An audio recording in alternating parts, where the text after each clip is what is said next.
Morning students, today we are continuing with viruses. Viruses की हम बात कर रहे थे पिछली क्लास में कि क्या सिम्टम्स हो सकते हैं वायरल डिजीजेस के प्लांट्स के ऊपर। अब आज हम ये देखेंगे कि वायरसेस में क्या क्या कैरेक्टरिस्टिक फीचर्स हैं। हम समराइज करेंगे कि वायरसेस के क्या कैरेक्टरिस्टिक फीचर्स हैं और क्या फीचर्स लिविंग से रिलेटेड है और कौन से कैरेक्टर्स वायरसेस के नॉन लिविंग से related.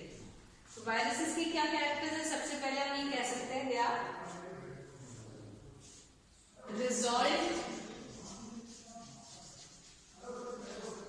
Bye electron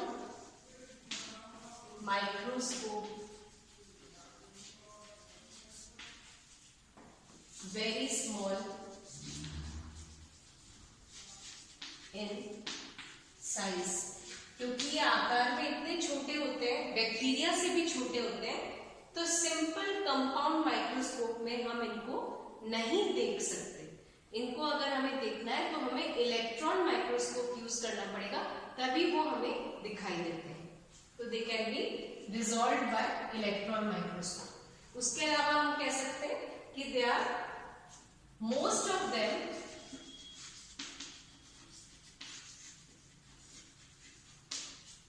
can pass through bacterial filters।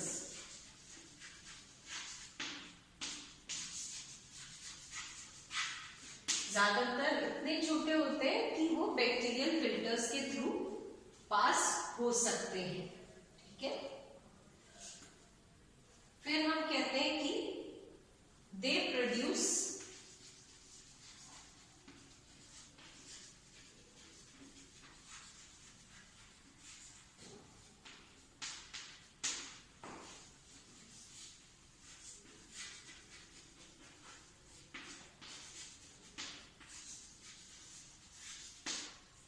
Characteristic symptoms in host. Host के अंदर ये कुछ कैरेक्टरिस्टिक लक्षण उत्पन्न करते हैं जो कि और किसी पैथोजन द्वारा नहीं होते।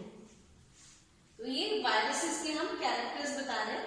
बहुत छोटे हैं आकार में, इलेक्ट्रॉन माइक्रोस्कोप द्वारा ही देखे जा सकते हैं, बैक्टीरियल फिल्टर्स के थ्रू ज्यादातर पास हो जाते हैं। ये होस्ट में कुछ कैरेक्टरिस्टिक सिम्टम्स प्रोड्यूस करते हैं और दे डू नॉट हैव पॉलीसैकेराइड्स। इनके अंदर पॉलीसैकेराइड्स नहीं पाए जाते हैं। They have only one type of nucleic acid। इनमें एक ही प्रकार के न्यूक्लिक एसिड हो सकता है, या तो डीएनए या RNA.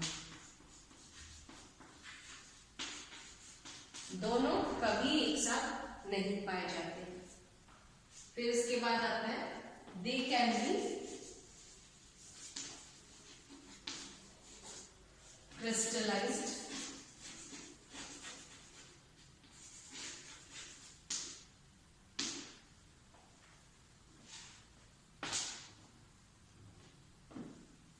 they can be crystallized। उसके अलावा they have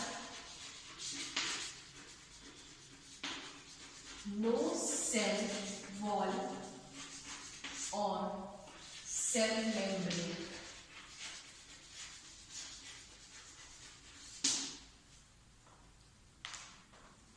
They have no cell organelles। उसके बाद like mitochondria और chloroplasts और ribosomes, etc. They utilize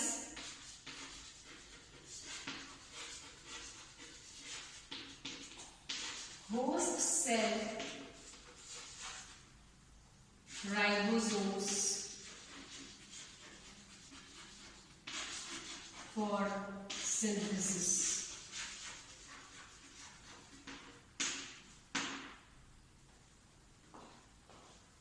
They are inert outside host cell.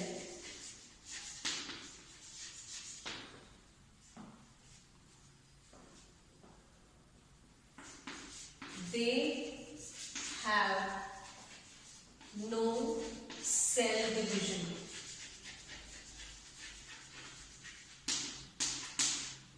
ठीक है, तो अब इन सारे पॉइंट्स को जब हम डिस्कस करते हैं तो पहली चीज, ये आकार में बहुत छोटे होते हैं, they are very small in size, they can only be resolved by electron microscope. Electron microscope में ही ये दिखाई देते हैं. Most of them can pass through bacterial filters, क्योंकि ये बैक्टीरिया से भी छोटे होते हैं आकार में. तो जो फिल्टर्स होते हैं जिनके थ्रू बैक्टीरिया पास नहीं हो सकते, उनके थ्रू ज्यादातर वायरसेस पास हो जाते हैं. They produce characteristic symptoms in host. जिस भी होस्ट प्लांट या एनिमल को ये इन्फेक्ट करते हैं उसमें ये कुछ लक्षण, कैरेक्टरिस्टिक लक्षण दिखाई देते हैं इनके. इनमें पॉलीसैकेराइड नहीं पाए जाते. They have only one type of nucleic acid. Nucleic acid इनमें या तो डीएनए होगा या आरएनए होगा. फिर they have no cell wall और सेल मेम्ब्रेन. इनके अंदर कोई सेल वॉल, कोशिका भित्ति या कोशिका झिल्ली, सेल मेम्ब्रेन नहीं पाई जाती. They have no cell organelles like mitochondria, chloroplasts, ribosomes etcetera. इनमें कोई कोशिकांग नहीं पाए जाते जैसे कि माइटोकॉन्ड्रिया, हरित लवक या ribosome. They utilize host cell ribosomes for synthesis. जो होस्ट सेल होता है उसके राइबोसोम्स को ये यूज करके अपना प्रोटीन सिंथेसिस करते हैं. दे कैन बी क्रिस्टलाइज्ड. इनको जब ये होस्ट सेल में नहीं होते तो ये इनर्ट होते हैं. They are inert outside the host cell.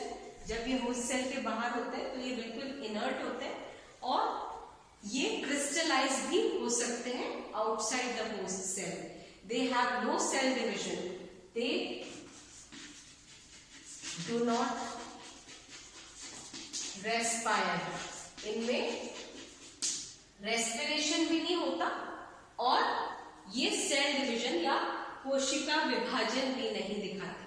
बल्कि जब भी ये किसी प्लांट या एनिमल सेल या किसी भी बैक्टीरिया को इन्फेक्ट करते हैं तो उस होस्ट की ये मशीनरी यूटिलाइज करके तब ये अपनी मल्टीप्लिकेशन करते हैं. इनकी जो मल्टीप्लिकेशन होती है वो कैसे होती है, क्योंकि इनमें कोशिका विभाजन तो होता नहीं है, तो इनका जो मल्टीप्लिकेशन होता है वो होस्ट सेल की मशीनरी को यूटिलाइज करते हुए होता है.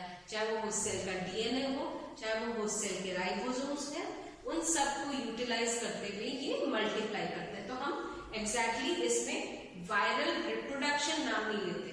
वायरसेस में जनन नहीं होता, उसमें मल्टीप्लिकेशन होता है. ठीक है, क्योंकि ट्रू मल्टीप्लिकेशन होता है. अब आप इन सब कैरेक्टर्स को देख के आप ये निष्कर्ष निकाल सकते हैं. You can conclude that viruses are a connecting link between living cells and non-living cells. मतलब इनमें जीवित कोशिका और निर्जीव चीजों की दोनों की मिली जुली लक्षण पाए जाते हैं. क्योंकि कहाँ तो हम कह रहे हैं ये क्रिस्टलाइज भी हो सकते हैं, ये होस्ट सेल के बाहर इनर्ट रहते हैं, इनमें रेस्पिरेशन नहीं होता, इनमें सेल डिविजन नहीं होता, इनमें सेल वॉल या सेल मेम्ब्रेन या सेल ऑर्गेनल्स नहीं पाए जाते.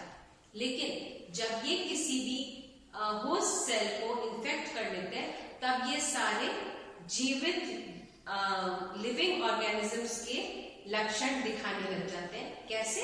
होस्ट प्लांट या होस्ट एनिमल या होस्ट बैक्टीरिया के मशीनरी को यूज करते हुए, चाहे वो उनका डीएनए हो, चाहे वो उनके सेल ऑर्गेनल्स हो, उनको यूज करते हुए वो अपना मल्टीप्लिकेशन और ट्रांसमिशन दिखाने लग जाते हैं.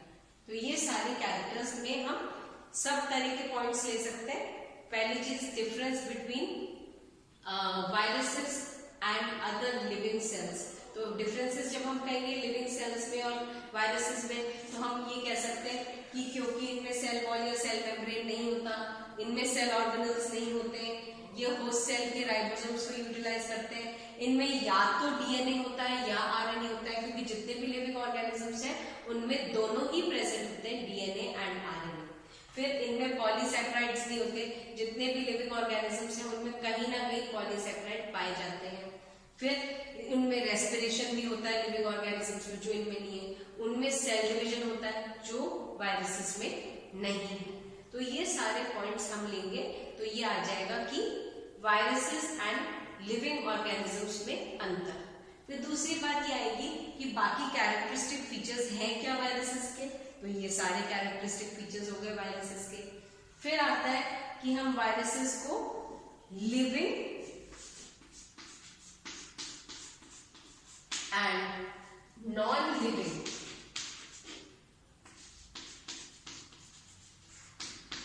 इन दोनों के बीच का जो कनेक्टिंग लिंक है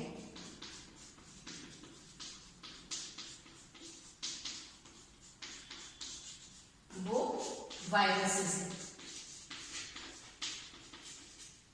ठीक है, तो वायरसेस को हम दो तरह के कैरेक्टर्स हैं वायरसेस में, एक तो इनएनिमेट एंड एनिमेट और लिविंग। दो तरह के कैरेक्टर्स हो गए कि वायरसेस में इनएनिमेट कैरेक्टरिस्टिक्स भी दिखाई दे रहे हैं और एनिमेट या लिविंग कैरेक्टरिस्टिक्स भी दिखाई दे रहे हैं। क्योंकि इनमें दोनों तरह की कैरेक्टरिस्टिक्स है तो इनको लिविंग और नॉन लिविंग के बीच का कनेक्टिंग लिंक मान सकते हैं हम लोग कि ये दोनों के बीच का कनेक्टिंग लिंक है। इनमें दोनों तरह के लक्षण दिखाई दे जाते हैं। तो ये सारे पॉइंट्स आपको ध्यान में रखने हैं। इन सारे पॉइंट्स में से आप 3-4 क्वेश्चंस मान सकते हैं। पहली चीज की viruses are a connecting link between living and non-living organisms. Why? Second is because they show both living and non-living characteristics. फिर आ जाएगा give the living characteristics of viruses, give the non-living characteristics of viruses. तो इनमें से आप सारे differentiate कर सकते हैं। फिर एक आ सकता है give the difference between viruses and living cells, give differences between viruses and non-living cells. तो ये 3-4 तरह के क्वेश्चंस आप इस पॉइंट में से ले सकते हैं। नेक्स्ट हम वायरसेस के बारे में और कंटिन्यू